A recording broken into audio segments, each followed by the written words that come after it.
कथाएं करता हूं, इतने लोगों के समाधान करता हूं, पर मेरे चित्त को शांति क्यों नहीं मिलती?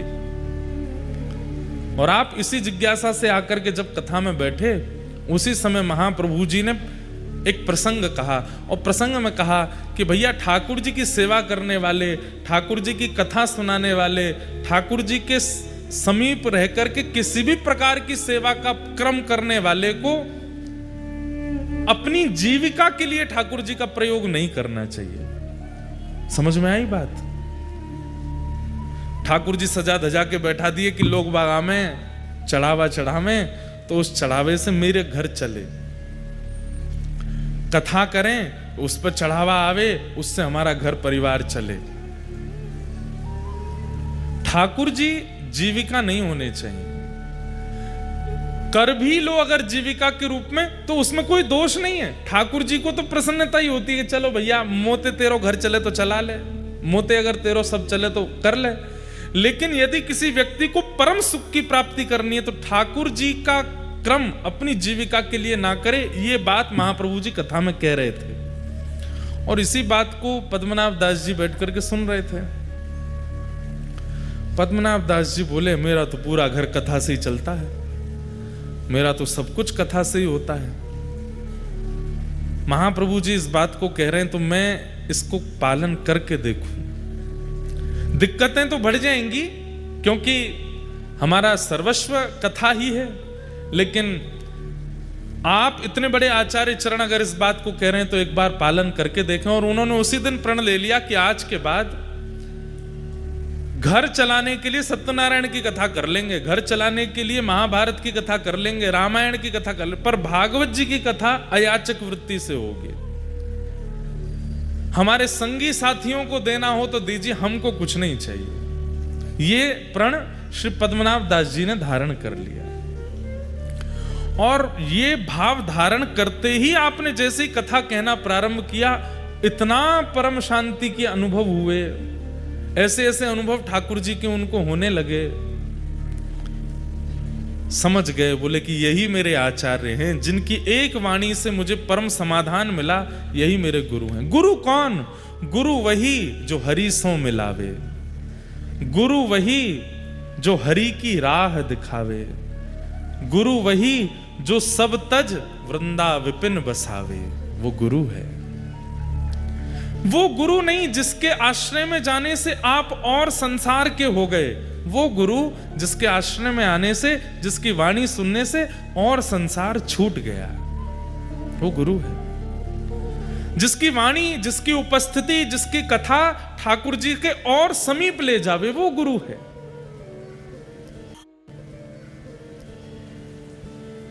पद्मनाभ दास जी महाप्रभु जी के शरणागत हो गए और कहा कि प्रभु अब आप मुझे स्वीकार करो, मैं आपसे परम प्रसन्न हूं, आपने मेरे जीवन के समाधान कर दी, अब मैं परम आनंद में रहता हूं, भागवत जी बिल्कुल अयाचक वृत्ति से करता हूं और मुझे इतना सुख मिलता है। मेरे घर वालों को दिक्कत होती है, घर में धन नहीं जाता, थोड़े धन आदि की तंगी हो जाती है, लेकिन मुझे परम सुख मिलता है। और पद्मनाभ दास जी महाप्रभु जी के अनुयायी हो गए। महाप्रभु जी यदा कदा कहीं कहीं जाते तो पद्मनाभ दास जी को संग लेके जाते थे। गुरु भी कई बार शिष्य के शिष्यत्व को परखता है, और परखना भी चाहिए। शिष्य धनवान है, शिष्य सर्वगुण संपन्न है और उस पर कृपा ज्यादा करे, ये गुरु का स्वभाव नहीं होना चाहिए। गुरु शिष्य के शिष्यत्व को देखे, और महाप्रभु जी ने पद्मनाभ दास जी के शिष्यत्व को देखा। सब लोग इधर देखिए, कहां से पधारे आपके निधि, सुनिए उनके बारे में। और ऐसा कैसा जीवन एक साधक को रखना पड़ता है, तब जाकर के ऐसे निधि मथुराधीश जैसे प्राप्त होते हैं, ये सुनिए। तो श्री पद्मनाभ दास जी महाप्रभु जी के साथ जाते थे। एक बार महाप्रभु जी कहीं प्रवास पर गए और आप प्रसाद करने के लिए बैठे थे, बाहर द्वार पर पद्मनाभ दास जी खड़े थे। तभी एक व्यक्ति दौड़ा दौड़ा आया और बोला, महाप्रभु जी कहाँ हैं, मुझे उनसे मिलना है। तो पद्मनाभ दास जी बोले, भैया अभी आचार्य चरण प्रसाद पा रहे हैं, हमें बता दो क्या बात है। क्रोध में था, तो उसने बताया, महाप्रभु जी के पीछे पीछे चल रहा था मैं, ये जान करके कि ये आचार्य हैं, इनकी सन्निधि में रहने से मुझे आनंद की प्राप्ति होगी, पर मेरे साथ तो गलत हो गया। बोले क्यों? अब ये तो आगे से कहीं मुड़ गए, वहां पर डकैतों ने मुझे पकड़ लिया और मेरा सब धन हरण कर लिया, मेरे गले का सब आभूषण ले गए और मेरे साथ तो बड़ा बुरा हुआ। तो मैं जितना मेरा आभूषण चोरी हुआ, जितने धन चोरी हुए, सब मांगने आया हूं, क्योंकि इनके पीछे चल रहा था मैं। तो पद्मनाभ दास जी बाहर खड़े खड़े सोचे, ये बात महाप्रभु जी तक जाने लायक नहीं है। उन्होंने कहा, कितना धन बनता है तुम्हारा?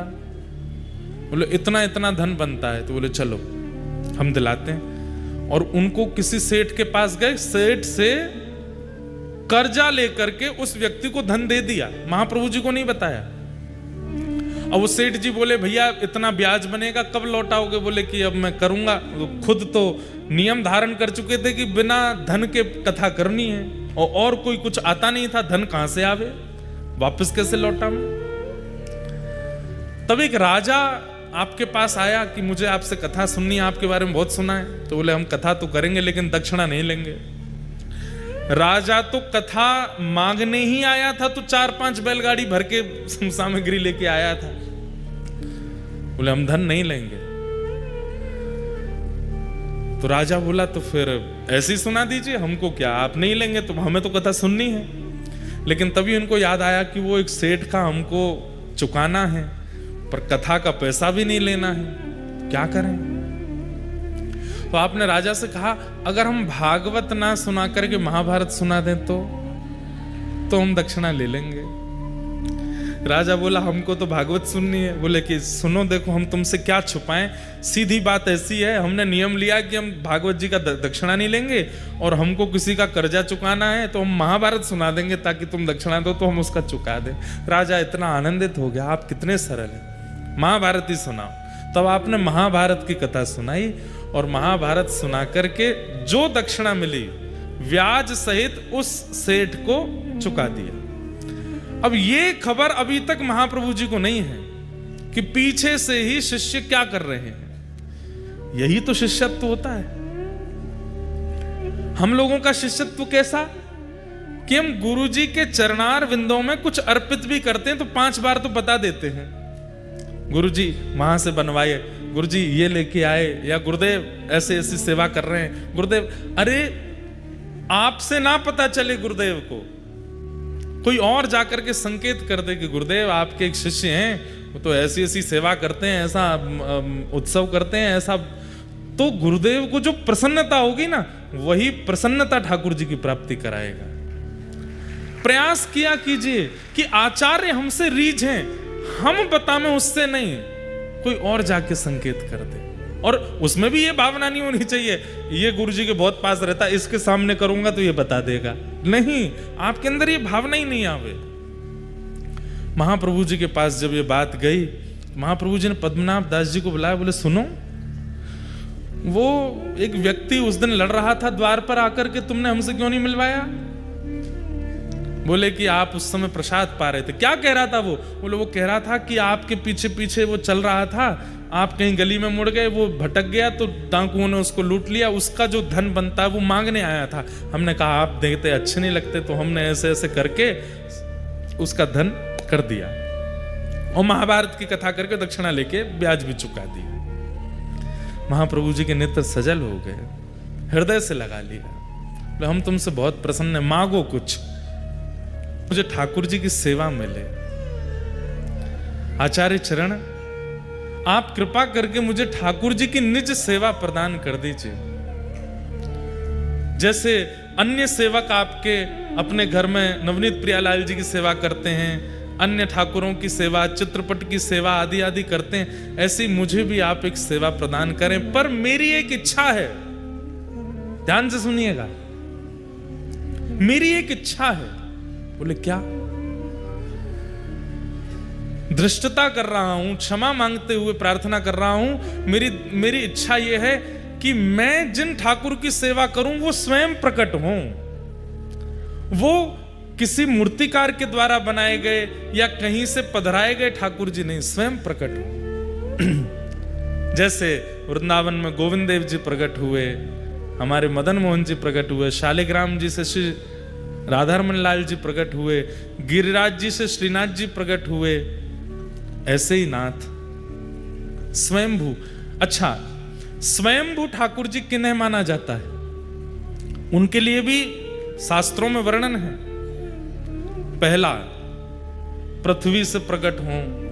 दूसरा, पहाड़ से प्रकट हों, पर्वत से प्रकट हों। तीसरा, शुद्ध दैविक नदियों से प्रकट हों।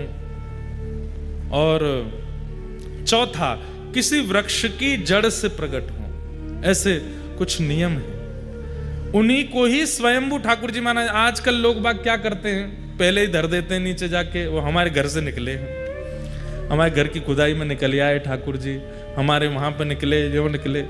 स्वयंभू ठाकुर जी का भी नियम बताया गया। या शालिग्राम से प्रकट हों, जैसे हमारे राधारमण लाल जी, उनको स्वयंभू ठाकुर जी माना जाता है।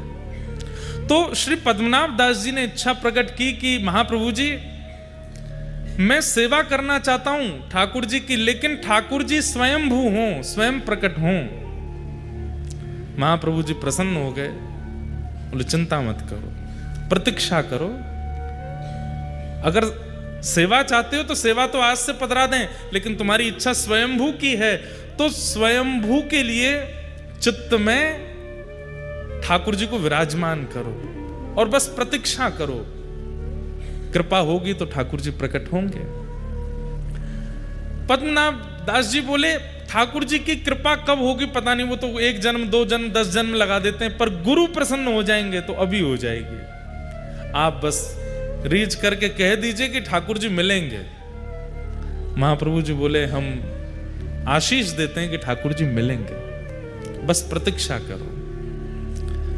अब प्रतीक्षा करो यह शब्द कहा तो इसके बाद शिष्य का यह मतलब नहीं होता कि रोज पूछे और कितनी प्रतीक्षा और कितने दिन। नहीं, प्रतीक्षा मतलब आप करते ही रहो, पूछो नहीं दोबारा। अनेक वर्षों तक प्रतीक्षा की। महाप्रभु जी के साथ जहां जहां प्रवास पर जाते थे, कभी कभी जाते थे, फिर बाद में महाप्रभु जी ने इनको सदा के लिए रख लिया। जहां भी जाते थे ये साथ ही जाते थे। प्रवास करते हुए एक दिन आप गोकुल पधारे, पद्मनाभ जी साथ में पधारे, और गोकुल में संध्या के समय पर महाप्रभु जी यमुना जी के तट पर बैठकर के संध्या कर रहे थे, और दूर बैठकर के श्री पद्मनाभ दास जी अपने गुरुदेव को बस देखते ही रहते थे, दर्शन ही करते रहते थे। दर्शन करते करते करते करते तभी यमुना जी की रेत अपने आप खिसकने लगी जमुना जी के भीतर। आप देख करके आश्चर्यचकित हो गए, और महाप्रभु जी की उस समय संध्या चल रही थी, संध्या का मध्यस्थ था। और तभी क्या देखते हैं कि ताल वृक्ष के समान, 7 ताल वृक्षों के समान विशाल स्वरूप ठाकुर जी का शंख चक्र गदा पद्म धारण करके प्रकट हो गए हैं। बोलो मथुराधीश की। इतने विशाल स्वरूप प्रकट हुए कि 7 ताल के वृक्ष के समान स्वरूप था ठाकुर जी का। आचार्य चरण ने देख करके तुरंत प्रणाम किया। पद्मनाभ दास जी तो देख करके हैरान रह गए, ये कितना विशाल विशिष्ट स्वरूप, अद्भुत स्वरूप के दर्शन करके आप आनंदित हो गए। तभी महाप्रभु जी ने आज्ञा की कि निवेदन कियो, जय जय, इतने बड़े बनकर के आए हो, कैसे सेवा करेंगे? नसैनी लगानी पड़ेगी मोह तक पहुंचवे के काजे। इतनो सब कैसे विस्तृत होएगा? इतना बड़ा आपको स्वरूप है, इतने बड़े मंदिर बनाने पड़ेंगे। थोड़ी कलयुग की प्रधानता है, आप थोड़ा सा नेक हम अर्चकन पर नेक ध्यान धरो और अपनो रूप नेक सूक्ष्म करो। तब वही विशाल स्वरूप छोटे से बनकर के श्री महाप्रभु वल्लभाचार्य जी की गोद में पधारे, और वही स्वरूप आज यहाँ कोटा में विराजमान। दूर खड़े खड़े नेत्र लाल हैं, नेत्रों से अश्रु गिर रहे हैं श्री पद्मनाभ दास जी के, हाथ जोड़ करके केवल कंपन हो रहा है। महाप्रभु जी मंद मुस्का करके कहते हैं, देखो तुम्हारी इच्छा आज पूर्ण भई और तुम्हारे लिए स्वयंभू ठाकुर जी श्री मथुराधीश प्रकट हुए हैं। नामकरण कर दिया, इनका नाम क्या बोले, मथुराधीश है। तब पद्मनाभ दास जी सन्मुख आकर के बैठ गए, बोले महाराज आपने इनका नाम मथुराधीश क्यों रखा? तो आचार्य चरण ने कहा कि देखो ये मथुरापुरी जो है ना, इसका मूल नाम मधुरापुरी है। जहां पर मधुर श्री कृष्ण का प्राकट्य हुआ वो मधुरा है, वो मथुरा अपभ्रंश होकर के और कुछ शास्त्रीय कारणों से उसका नाम मथुरा है, पर वास्तव में मधु नामक दैत्य को मारा था यहां पर, इसीलिए इसका नाम मधुरा है। और मधुरा के जो अधीश हैं वही मथुराधीश हैं, इसलिए इनका नाम मधुराधीश है। और आपने और निवेदन किया कि इनके स्वरूप के बारे में मुझे बताओ। तब महाप्रभु जी कहते हैं, गोद में बैठे हैं मथुराधीश जी, सामने पद्मनाभ दास जी बैठे हैं, कि तम अद्भुतम बालकमंबुजेक्षणम। ध्यान से सुनिएगा, ये मथुराधीश जी जो हैं ये विशाल विराट ठाकुर जी नहीं है। देवकी मैया के गर्भ से जब ठाकुर जी जन्मे, एक दिना के लाला जब थे श्री कृष्ण कंस के कारागृह में, तब उनका जैसा स्वरूप था वही स्वरूप है श्री मथुराधीश जी का। ये छोटे लाला ही हैं, छोटे लाला 4 भुजा वाले हैं। तम अद्भुतम बालकमंबुजेक्षणम चतुर्भुजम शंख गदार्युधायुधम श्रीवत्सलक्ष्मं गलसौभकौस्तुभम पीतांबरम सांद्रपयोधसौभगम।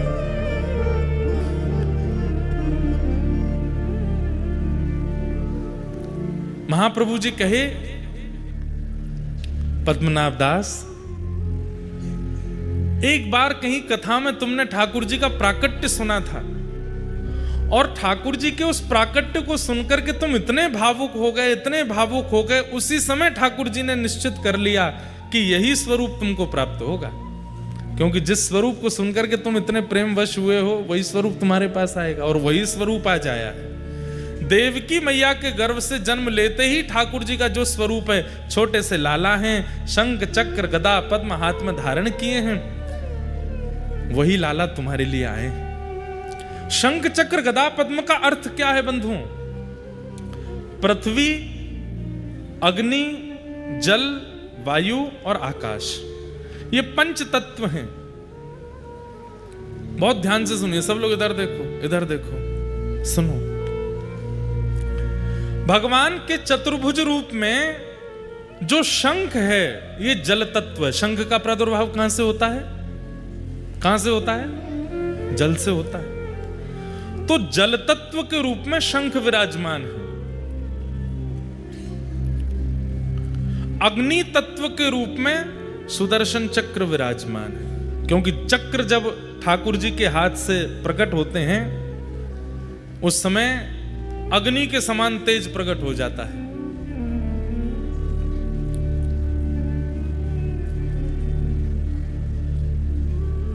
और जो भूमि तत्व है, उस भूमि तत्व से ठाकुर जी के हाथ में कमल विराजमान है, और आकाश तत्व से ठाकुर जी के हाथ में गदा विराजमान है, और वायु तत्व ठाकुर जी का स्वयं स्वरूप है। कैसे? कोई भक्त पुकार ले तो बूंदी में प्रकट हो जाएंगे, कोई भक्त पुकार ले तो चित्तौड़गढ़ में प्रकट हो जाएंगे, कोई भक्त बुला ले तो गोवर्धन जी चले जाएंगे। वायु के समान जो यहां वहां यत्र तत्र भ्रमण करते रहें। कुम्मन दास जी बुलावे तो ठाकुर जी उनके पास चले जाएं, सूरदास जी बुलावे तो ठाकुर जी उनके पास पहुंच जाएं। एक ही दिन में हजारों भक्तों को एक साथ वायु के समान स्पर्श करा के दर्शन कराने की क्षमता ठाकुर जी रखते हैं, इसलिए वायु तत्व स्वयं ठाकुर जी हैं। और बाकी पृथ्वी, अग्नि, जल, और आकाश, इन 4 तत्वों के रूप से ठाकुर जी के 4 आयुध विराजमान हैं। लेकिन निकुंज में जब आप प्रवेश करेंगे तो निकुंज में इनका अर्थ अलग है। निकुंज में कमल जो है वो श्री जी का स्वरूप है, श्री किशोरी जी है। और शंख जो है वो श्री जी की प्रधान सखियां ललिता, विशाखा आदि अष्ट सखियों का स्वरूप है। मतलब ठाकुर जी अपने आसपास हमें दिखाते हैं कि शंख चक्र गदा पद्म है, पर वास्तव में यहाँ श्री जी और सब प्रधान सखियां नित्य जैसे ही कपाट बंद होते हैं तो प्रकट हो जाते हैं, उनकी लीला में सहायक बन जाते हैं। तो बोले फिर गदा और चक्र किस लिए है? बोले कहीं कोई निकुंज का अधिकारी नहीं है और वो यहाँ अनुभव करना चाहे तो उसके लिए गदा और चक्र बाहर रक्षक के रूप में विराजमान होते हैं। इस प्रकार से 4 आयुध है। इस प्रकार महाप्रभु जी ने घंटों बैठ करके मथुराधीश जी को अपनी गोद में बैठा करके पद्मनाभ दास जी को प्रवचन किया। और फिर घड़ी आई, पद्मनाभ दास जी से कहा आओ और अपने ठाकुर जी स्वीकार करो। तब श्री पद्मनाभ दास जी के माथे श्री मथुराधीश जी विराजमान हुए। और जैसे ही आपने अपने घर में उनको विराजमान किया, महाप्रभु जी ने जैसे ही आज श्रृंगार में दर्शन किया श्री मथुराधीश जी का, निकल पड़े शब्द मुख से, अधरम मधुरम वदनम मधुरम, अधरम मधुरम वदनम मधुरम, नयनम मधुरम हसितम मधुरम, नयनम मधुरम हसितम मधुरम, मधुराधिपते अखिलम मधुरम, मधुराधिपते अखिलम मधुरम, मधुराधिपते अखिलम मधुरम, मधुराधिपते अखिलम मधुरम, हृदयम मधुरम गमनम मधुरम, हृदयम मधुरम गमनम मधुरम, हे मधुराधिपते अखिलम मधुरम, मधुराधिपते अखिलम वचनम मधुरम चरितम मधुरम, वसनम मधुरम वलितम मधुरम, वचनम मधुरम चरितम मधुरम वसनं मधुरं वलितं मधुरं, वसनम मधुरम वलितम मधुरम, वसनम मधुरम वलितं मधुरं, आंचलितम मधुरम रमितम मधुरम, चलितम मधुरम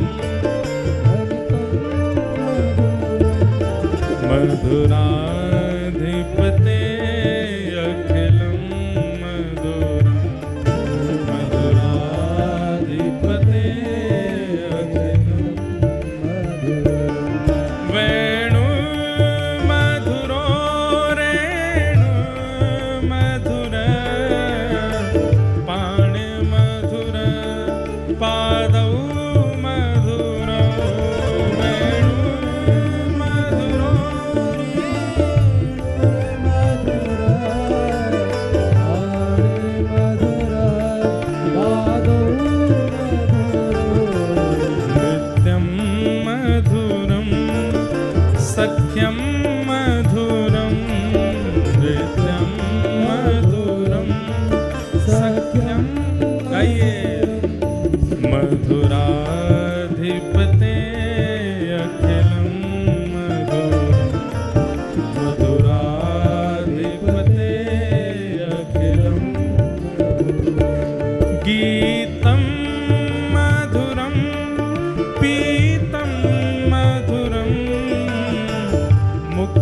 मधुरम सुप्तम मधुरम गीतम मधुरम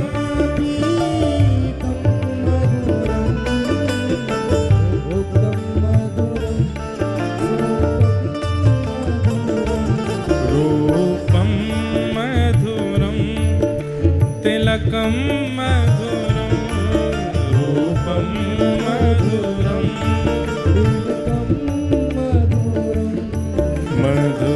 मधुराधिपते अखिलम मधुरम मधुराधिपते अखिलम अधरम मधुरम वदनम मधुरम अधरम मधुरम हे मधुराधिपते अखिलम मधुरम मधुराधिपते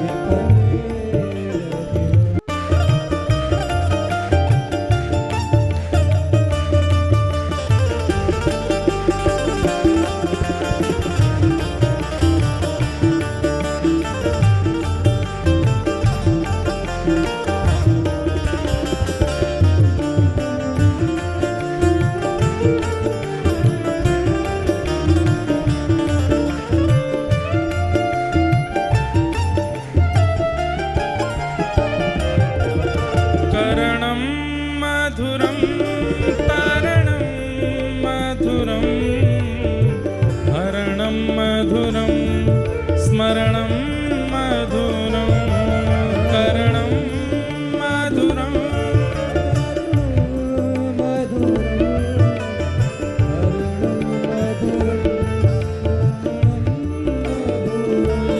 वमितं मधुरं शमितं मधुरं वमितं मधुरम् ओ मधुराधिपते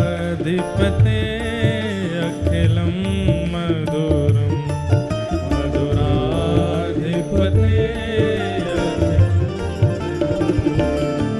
गुंजा मधुरा माला मधुरा यमुना मधुरा बीची मधुरा गुंजा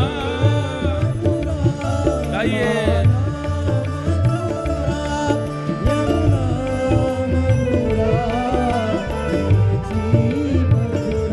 शलीलं मधुरं कमलं मधुरं शलीलं मधुरं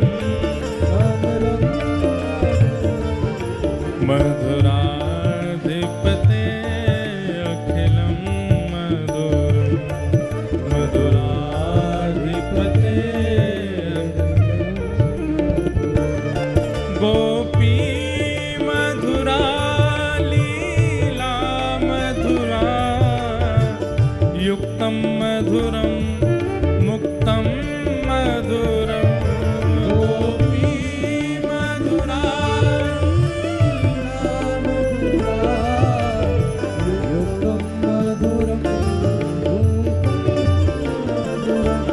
दृष्टं मधुरं शिष्टं मधुरं दृष्टं मधुरं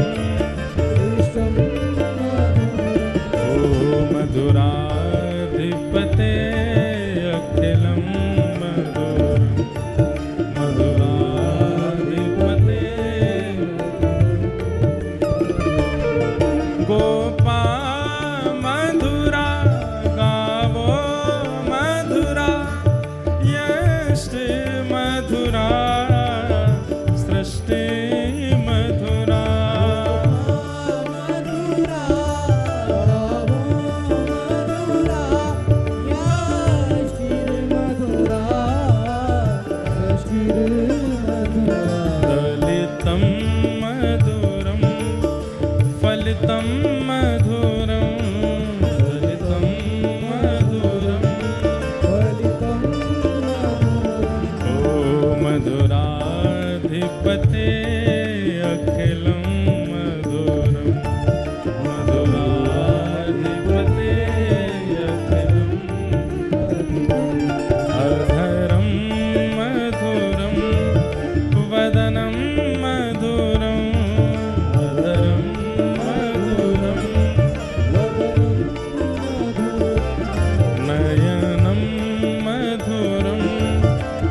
मधुराधीश की जय, श्री मधुराधीश की। वही मधुराधीश श्री मथुराधीश आपके कोटा में विराजमान हैं। आप सबन को ऐसे मधुराधिपति अखिलम मधुरम ठाकुर जी प्राप्त है वे की बधाई हो, बधाई हो, बधाई हो। खूब खूब आपको बधाई जो ऐसे ठाकुर जी आपके नगर में विराज रहे हैं। जाए करो भैया, नित्य दर्शन करवे को नियम बन जाए तो नित्य जाओ, नित्य ना जा सको तो 2 दिना में जाओ, 2 दिना में ना जा सको तो 5 दिना में, नहीं तो हफ्ता में जाओ। हफ्ता से ज्यादा नहीं बोलेंगे, हफ्ता में तो जाना ही पड़ेगा।